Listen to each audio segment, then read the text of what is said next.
नाशिकला येऊन गेले. देशभरातून त्यांनी काही युवा सगळे जमवले होते. युवा युवा युवा काळाराम मंदिरात गेले, साफसफाई केली. मग त्याच्यानंतर ते अटल सेतूवरती गेले आणि एकटेच चालतायत. अरे लोकार्पण आहे ना, लोक कुठे आहेत? लोकांचा नाही पत्ता आणि लोकार्पण. बरं एवढं राहू द्या, पण ज्या अटल बिहारी वाजपेयींचं नाव त्या अटल सेतूला दिलं, त्या उद्घाटनाच्या जाहिरातीमध्ये मला नाही दिसले. तुम्हाला कुठे अटलजी दिसले का? म्हणजे हे जे म्हणतात ना, माझ्यावरती आरोप होतात, बाळासाहेबांचे विचार यांनी सोडून दिले. काय सोडले विचार?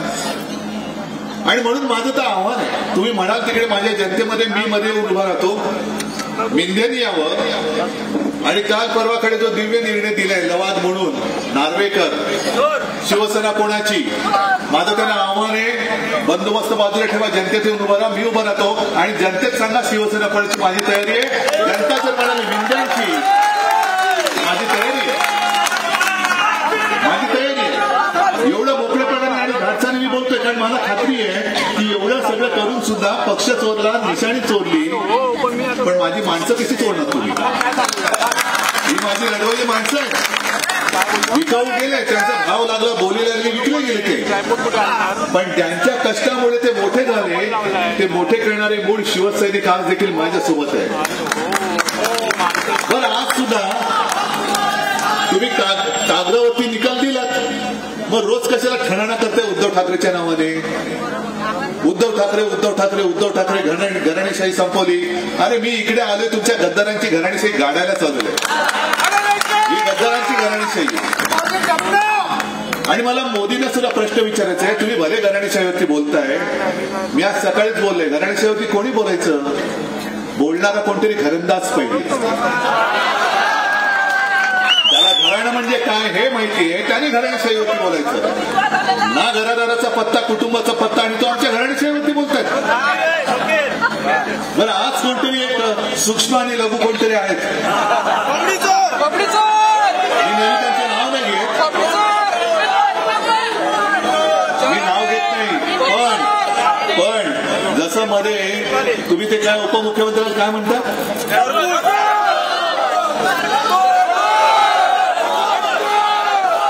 कळलं तुम्हाला ना?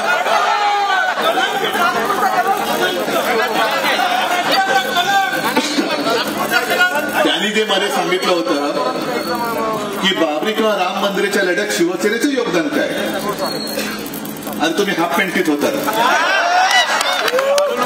पण आज हे सूक्ष्म आणि लघु बोलले, शंकराचार्यांचं हिंदुत्वामध्ये योगदान काय?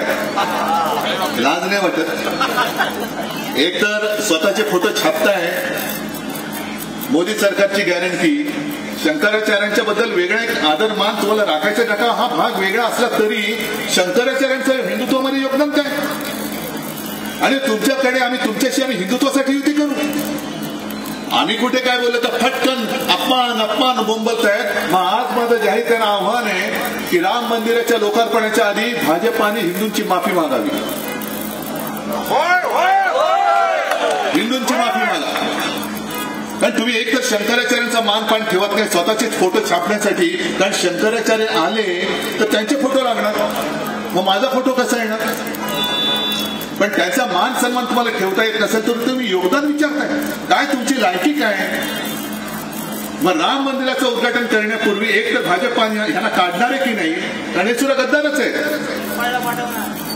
पण त्यांचं योगदान विचारताना भाजपने आता पहिले हिंदूंची माफी मागितली पाहिजे. आणि सगळं वातावरण राममय करताय, आम्ही पण त्याच्यात सहभागी आहोत. आम्हाला सुद्धा आनंद आहे, राम मंदिराचं लोकार्पण होत आहे, आम्ही अपशकुनी नाही आहोत. आम्हाला देखील आनंद आहे, कारण कित्येक कारसेवक हे शिवसैनिक होते. स्वतः शिवसेना प्रमुखांनी त्याची जबाबदारी घेतली होती.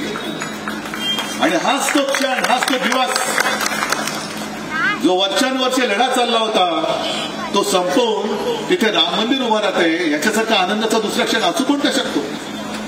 पण तो आनंदाचा क्षण हा आपल्या केवळ प्रभू रामचंद्राच्या प्राण प्रतिष्ठापनेचा नाहीये, तर राष्ट्राच्या अस्मितेच्या प्राण प्रतिष्ठापनेचा आहे.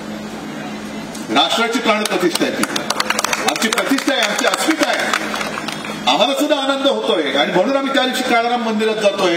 गोदावरीच्या तीरावरती आम्ही आरती करणार आहोत. मी आमंत्रणाच्या फालतू राजकारणात पडलो नाही. मला बोलवतात का, बोलवलं तर जाणार का? अरे जायचं तेव्हा जाईन. ह्या पूर्वी सुद्धा गेलो तो, उद्या सुद्धा जाईन, कधी जाईन मी. राम माझा सुद्धा आहे, राम आमचा सुद्धा आहे.